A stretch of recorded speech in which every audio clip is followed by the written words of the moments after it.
Sud Radio, l'invité politique, Jean-François Aquili. Et Jean-François Aquili, votre invité politique ce matin, c'est Vincent Jeanbrun, ministre de la Ville, et d'un sujet ô combien important, évidemment, le logement. Oui. Et d'ailleurs, sur Sud Radio, nous accordons une grande place, en fait, au logement. Chaque samedi, nous avons Parlons IMO avec toute l'équipe de Sylvain à Lévis-Valency. Ça fait des années que Sud Radio, évidemment, parle du logement. Alors, à vous, Jean-François. Bonjour, Vincent Jeanbrun. Bonjour. Sébastien Lecornu qui a donc recours au 49.3 pour adopter le budget. Avec regret et un peu d'amertume, dit le Premier ministre. Tout ça pour ça, Vincent Jeanbrun? Non, il regret et d'amertume, pourquoi ? Parce que Sébastien Lecornu a courageusement fait un pari, celui de réussir par le dialogue, par le compromis et par l'intelligence collective.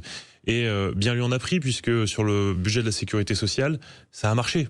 Ça n'a pas été simple, ça n'a pas été évident, mais le compromis a fonctionné. Là, on arrive à un stade où malheureusement, sur le budget général de la France, vous avez aujourd'hui des forces politiques qui ont cherché à saboter, la LFI, le Rassemblement National. On le voit encore quand ils ont voté un amendement qui baisse de 20% l'argent que l'État donne aux villes, aux communes, aux villages. Ça fait mal. Et puis vous avez effectivement une formation politique que sont les partis communistes et les écolos qui finalement ont quitté la table des négociations, ce qui rendait malheureusement impossible un vote en bonne et due forme à l'Assemblée. Donc, ça vous fait pas un peu mal quand même? Parce que vous êtes républicain, Vincent Jeanbrun. Parlons vrai. C'est le slogan de Sud Radio. Vous avez mangé votre chapeau chez LR. C'est un budget qui fait la part belle aux socialistes. Alors, vous êtes d'accord avec ça? Est-ce que c'est un budget imparfait? Certainement, mais c'est un budget qui fait un compromis. Donc chacun y gagne et personne ne gagne toute la copie. Pour être honnête, on avait un objectif au niveau du gouvernement qui est partagé par la droite républicaine, c'est celui de faire en sorte que ce budget soit moins déficitaire que celui de l'année précédente et que celui de l'année d'avant encore. Ça, on sera à 5% si la copie est adoptée par le 49.3, 5%, là où l'année dernière on était à 5,5%. Ça veut dire que l'effort de désendettement, l'effort d'économie, il est présent. Encore une fois, est-ce que c'est un budget signé en bas de la copie 100% droite républicaine? Non, évidemment que non. 0% de la droite républicaine. Non, parce que non, mais c'est quasiment 0%. Pardon, vous êtes d'accord que c'est Olivier Faure qui a dicté son agenda? Non, je suis pas d'accord. Est-ce que Olivier Faure a obtenu la taxe Zuckman? Parce que c'est ça qu'il voulait. Non. Est-ce qu'Olivier Faure a eu le retour de l'ISF? Non. Est-ce que Olivier Faure a obtenu tout ce qu'il a demandé? Heureusement non. Est-ce que la gauche a obtenu certaines choses comme la suspension de la réforme des retraites? Oui, évidemment. Ça s'appelle un compromis. Que dites-vous de la surtaxe de l'impôt sur les 300 plus grandes entreprises françaises qui emploient 5 millions de salariés du privé? C'est important de parler fiscalité. Qu'est-ce que la droite a défendu dans ce budget? Et Laurent Wauquiez en tête avec les parlementaires de son groupe. Pas d'augmentation d'impôts pour les ménages. Ça a été obtenu. C'était pas le cas dans la copie initiale. Pas d'augmentation des impôts pour les familles qui nous écoutent. Ensuite, pour les entreprises, il y avait une tentation, je vous le dis, taxe Zuckman, retour de l'ISF, etc.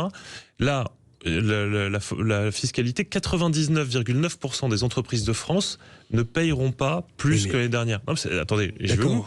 Vincent Jeanbrun, y compris milliards sur les 300 plus grandes entreprises françaises. Je vais au bout, justement. Les ETI, qui sont les entreprises de taille intermédiaire, ont été épargnées aussi dans la copie qui va être présentée là au 49.3. Donc, les entreprises modestes, de petite taille, qui font vivre ce pays, effectivement, ont été protégés. Maintenant, comme c'était le cas dans la copie de Michel Barnier et dans celle de François Bayrou, on demande une contribution exceptionnelle aux 300 entreprises, les plus grandes, les plus fortunées, les plus riches, qui sont aussi fortunées et riches parce que elles ont la chance d'être en France et avec tout ce que la France apporte à ces entreprises. Donc, oui, mais elles pèsent 50% des exportations françaises, elles emploient 5 millions de personnes. Si vous me demandez à moi, un tutu personnel, si j'aurais aimé ancré dans l'économie française, éviter d'augmenter les impôts à 100%, je vous dis oui, bien évidemment. Mais là, on fait poser effectivement un effort exceptionnel sur 300 très grandes entreprises et on épargne 99,9% des entreprises en France et 100% des ménages. C'est un compromis qui, pour moi, n'est pas un budget socialiste. Ce n'est pas open bar pour les socialistes, comme l'a dit tout à l'heure notre humoriste Régis Maillot sur Sud Radio. Non, c'est pas open bar pour les socialistes. Et d'ailleurs, dans le débat public, j'entends certains qui disent oui, la prime d'activité, ce serait une des victoires des socialistes. Mais non, c'est le bloc central et la droite qui demandent depuis toujours de défendre le travail et ceux qui travaillent. Donc justement, quand quelqu'un arrête d'être au chômage et accepte un boulot au SMIC ou au SMIC à peine plus, eh bien, on considère qu'il faut qu'il y ait une vraie différence avec le revenu de l'assistanat, et donc une prime d'activité de 50 € par mois en plus. Jordan Bardella a dit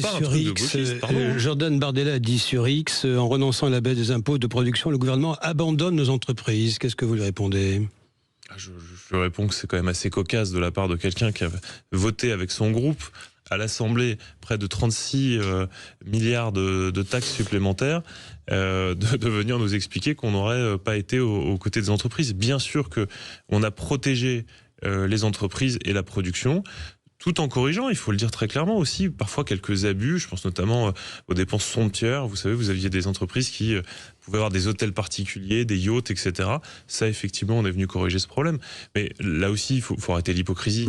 Moi, j'ai vu les députés du Rassemblement national, quasiment main dans la main avec les députés LFI, voter toujours plus de taxes et d'impôts. Pour conclure, parce qu'on va parler du logement, Vincent Jeanbrun, je vous cite quand même Bruno Retailleau, vous connaissez, c'est le patron de votre parti, les Républicains, qui dit « Ce budget reprend tous les ingrédients socialistes qui ont conduit au déclin de la France, plus de dépenses, plus d'impôts qui pèsent et découragent ceux qui produisent. » Il est quand même plus net que vous dans vos propos ce matin. J'ai pas l'impression de ne pas être net. Moi, je vous dis la copie du gouvernement, qui est une copie d'équilibre. C'est presque un propos pour censurer, ça, un gouvernement. Vous savez, c'est la différence entre effectivement être à la manœuvre, être au gouvernement, et être à la tête d'une formation politique. Bruno Retailleau prépare sa candidature à l'élection présidentielle. C'est normal qu'il soit dans une logique très partisane, très clivante. Et vous ne tenez pas le même propos que lui, alors vous êtes dans le même parti, c'est quand même compliqué. Moi, vous savez, je suis actuellement au sein du gouvernement avec l'envie de faire. On va parler du logement dans un instant. L'idée, elle est simple, c'est justement de pouvoir sortir le pays d'un certain nombre de crises, et notamment la crise du logement, en ce qui me concerne. Et pour ça, il faut un budget. Alors, et parfois, il vaut mieux un budget de compromis pour avancer, que pas de budget du tout. Vincent Jeanbrun, 2,5 millions de Français qui attendent un logement social. Je vous donne deux données au passage. Bombe sociale à retardement, a titré Ouest France, qui est vrai. Oui. C'est l'une des principales, pour ne pas dire la principale préoccupation des Français. Pas de logement, pas d'enfants, a dit Jacques Attali aux Échos. Ma question, c'est est-ce que le logement n'est toujours pas la priorité du gouvernement ? Pendant longtemps, le logement a été un peu la grande oubliée des politiques publiques ces dernières années, il faut le dire. Et aujourd'hui, avec un travail partenarial avec les groupes parlementaires, mais aussi avec tous les professionnels du secteur, nous avons travaillé à ce qu'on appelle le statut du bailleur privé, c'est-à-dire permettre aux Françaises et aux Françaises qui vont sortir leur petit bas de laine pour l'investir dans la pierre. Les bases ont été posées, a dit Sébastien Lecornu. Exactement. Ça veut dire quoi? C'est quand est-ce que ça sort du chapeau? Avec le budget, c'est très simple. Là, pour le coup, c'est très très simple. Si le budget est adopté, nous aurons ce fameux statut du bailleur privé. Et pour vos auditeurs, qu'est-ce que c'est? Eh bien, c'est tout simplement le fait que demain, quand on sort son petit bas de laine de la banque pour investir dans la pierre, eh bien, on aura des avantages fiscaux très importants parce qu'on rend service, on participe à l'intérêt général quand on fait ça. Pourquoi? Parce qu'il faut le savoir, un quart des familles françaises dorment dans un logement qu'ils louent à des petits bailleurs privés, à des particuliers qui ont 1 ou 2 logements maximum et qu'ils mettent en location. Ça participe du parcours résidentiel, c'est fondamental. Ça va bien au-delà de tout ce qu'on a connu, les Pinel, etc. Donc ce statut va sortir du chapeau avec le vote du budget. Écoutez, oui, absolument. Les dernières modalités, les dernières touches, les derniers pourcentages sont en train d'être négociés, affinés actuellement. Mais je veux le dire aux Français, le gouvernement, et ça a été dit plusieurs fois par le Premier ministre, est pleinement mobilisé sur cette question du logement, parce que tout ce que vous avez dit tout à l'heure est fondamental. Pas de logement, pas de société en fait, parce qu'on ne vit pas dans un PEA, on vit dans un logement, on y fonde sa famille, on y fonde son projet professionnel, c'est la clé d'un pays qui vit bien. 400 millions d'euros supplémentaires pour les bailleurs sociaux, pour qu'ils construisent plus, rénovent mieux. Est-ce que ça va suffire? En même temps, c'est Emmanuel Cos, qui préside l'Union sociale pour l'habitat, qui dit qu'il y a une ponction de 275 millions d'euros pour le Fonds national d'aide à la pierre. On donne d'un côté, on reprend de l'autre. C'est ce qui se passe tout le temps avec les budgets.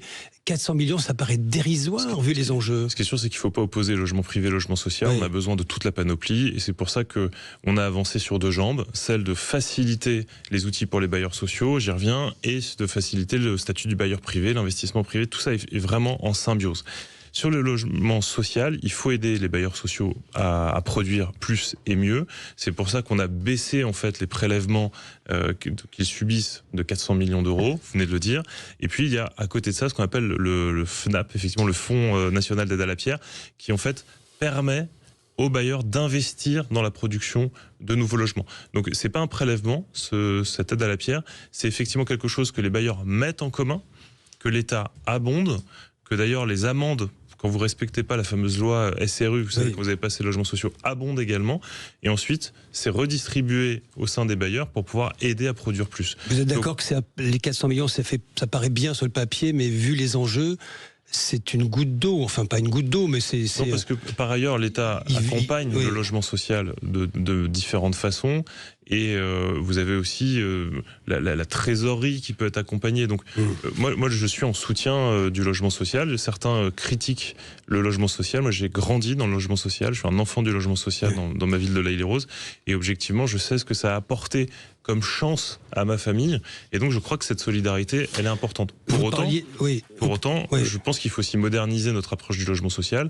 Et je pense notamment que le logement social à vie, par exemple, est dépassé et qu'il faut qu'on puisse être dans une logique nouvelle de relation entre le bailleur et le locataire, où tous les 3 ans, on se repose la question, stop ou encore. Plus de contrôle. Plus de contrôle, des deux côtés d'ailleurs, parce que j'étais en déplacement à Villejuif hier dans le Val-de-Marne, il y avait des conditions d'insalubrité qui étaient absolument scandaleuses. Donc il faut aussi que le locataire ait plus de contrôle. Ça veut dire que là, vous allez mettre ça en place, là. C'est-à-dire qu'on arrête d'avoir des logements sociaux à vie, effectivement. Je proposerai dans les semaines et les mois qui viennent le fait que tous les 3 ans, il y ait une discussion entre le bailleur et son locataire pour savoir si le revenu est toujours le bon, la taille du logement est toujours la bonne, le comportement aussi des locataires est bon, parce qu'aujourd'hui on judiciarise régulièrement quand il y a de la délinquance. Là demain on pourrait considérer que le bailleur dit attention, si dans 2 ans là vous n'avez pas arrêté de poser des troubles de jouissance à tout le monde, eh bien on arrêtera. Non pas pour le plaisir d'arrêter, mais parce qu'il y a des familles qui dorment à la rue et qui mériteraient ce logement peut-être plus qu'une famille qui se comporte pas bien. Vous disiez loi SRU, la droite sénatoriale veut réviser cette loi, on ajouterait les logements intermédiaires, c'est-à-dire ce sont des logements sociaux, mais certains revenus, bas revenus, ne sont pas éligibles aux logements sociaux. Donc il y a les logements intermédiaires, c'est juste au-dessus, mais ils ne sont pas dans la loi SRU. Vous allez favoriser ça, c'est-à-dire sur les quotas, les fameux 25%, on y met désormais les logements intermédiaires. Vous savez que les associations n'en veulent pas. C'est pas exactement ce qu'a proposé le Sénat, et la version du Sénat, moi je la soutiens, c'est-à-dire que vous avez des villes qui signent des contrats de mixité sociale avec l'État. On négocie la transformation du parc d'habitat dans une ville. Et ce qui est proposé, c'est que quand on construit du logement intermédiaire, ça puisse être compté comme une action favorable dans ces contrats qui sont en général d'une durée de 3 ans. Donc ça ne vient pas changer le calcul du stock. Est-ce que la ville doit toujours 25% de logements sociaux ? Oui, elle le doit toujours. Mais en revanche, dans les efforts que l'État constate de la part de la ville, les logements intermédiaires seraient comptabilisés, c'est important. Et pourquoi c'est très important ? Parce que faire du logement social, par définition, c'est déficitaire. Par définition, l'opération économique, elle est très compliquée. Et donc, pouvoir dire à la ville, vous pouvez faire un peu de logement intermédiaire, ce qui rapporte plus, et ça vient compenser ce qu'on ne gagne pas de l'autre côté, c'est des outils pertinents. La sénatrice Dominique Estrosi Sassone a fait une très très bonne proposition de loi qui va bien au-delà de ce point. Elle est très complète sur le logement, elle a tout mon soutien. Beaucoup de choses à dire, et le temps tourne. Vincent Jeanbrun, vous disiez plus de contrôle. À quand l'expulsion des délinquants des logements sociaux ? Il y a cette idée dans l'air. Alors ceux qui s'y opposent estiment qu'on pénalise les familles. La loi narcotrafic permet d'aller plus loin. Est-ce qu'il faut dépasser même le simple narcotrafic ? Totalement. C'est mon combat. Qu'est-ce que vous proposez ? Je pars du principe que c'est une très bonne chose qui a été permise par la loi narcotrafic. Mais au fond, ce qui est terrible et incompréhensible, c'est que vous êtes condamné pour trafic de drogue. On peut immédiatement vous expulser. Vous avez passé à tabac à coups de batte de baseball vos voisins, vos voisines. Là, c'est pas la même procédure. Moi, je suis pour que tous les faits graves, tous les crimes graves puissent être comptabilisés et qu'on ne bénéficie plus de la solidarité nationale, parce que c'est ça le logement social. C'est une loi à venir, ça ? C'est effectivement un projet que je porterai, et je pense que c'est encore une fois une question de justice. Le logement social, c'est de la solidarité nationale. Ça doit bénéficier aux personnes qui la méritent, et les honnêtes gens qui respectent les règles et les lois sont prioritaires. Et toute dernière question rapide, parce que j'explose le temps là, de l'interview. Vous voulez en finir avec l'encadrement des loyers dans les grandes villes, on va dire grosso modo ? Moi j'ai été maire, je fais confiance aux élus locaux. Et donc je veux leur donner une boîte à outils et que chacun s'en saisisse sous le contrôle de la démocratie locale. Vous avez des zones frontalières, au bord de la Suisse par exemple, où c'est devenu impossible de loger sa population. Probablement qu'il est important que les maires puissent avoir des outils spécifiques pour protéger leur population. Dans d'autres cas, c'est absurde. En tant que maire, je ne l'ai jamais souhaité, je ne l'ai jamais mis en place dans ma commune, donc c'est pas ma philosophie. Mais il faut être ouvert aux spécificités locales. Et vous irez donc, vous mènerez ces dossiers jusqu'au bout, Vincent Jeanbrun, si le gouvernement n'est pas renversé à la faveur des émotions de censure. Si on a un budget, on avancera sur ces questions extrêmement importantes. Merci à vous. Merci Jean-François Aquili et Vincent Jeanbrun. Alors vous pouvez réagir 0826 300 300 sur tous les sujets et notamment quelques-uns qu'on vient d'évoquer. Par exemple, logement social à vie, stop, dit Vincent Jeanbrun, le ministre du Logement. Tous les 3 ans, révision donc des revenus, du comportement, etc. C'est la proposition, c'est ce qui est envisagé. Ça fait longtemps qu'on en parle. Le narcotrafic, vous voulez réagir du côté de Marseille. Orange est contraint de déménager. Maintenant, cette fois, c'est quasiment officiel, du quartier Saint-Mauron à cause des narcotrafiquants qui sont devant l'immeuble. Là aussi, vous voulez réagir. Et puis, Donald Trump, un an, bah oui, parce que c'est un an effectivement d'arriver au pouvoir, son anniversaire, un an de position sans limite, quasiment. Est-ce que vous êtes d'accord avec cette politique très agressive, entre guillemets, de Donald Trump? Là aussi, vous réagissez. Et puis, Sébastien Lecornu, est-ce qu'il a raison d'utiliser le 49.3, même s'il avait dit non, je n'irai pas recours. Bon, finalement. 0826 300 300.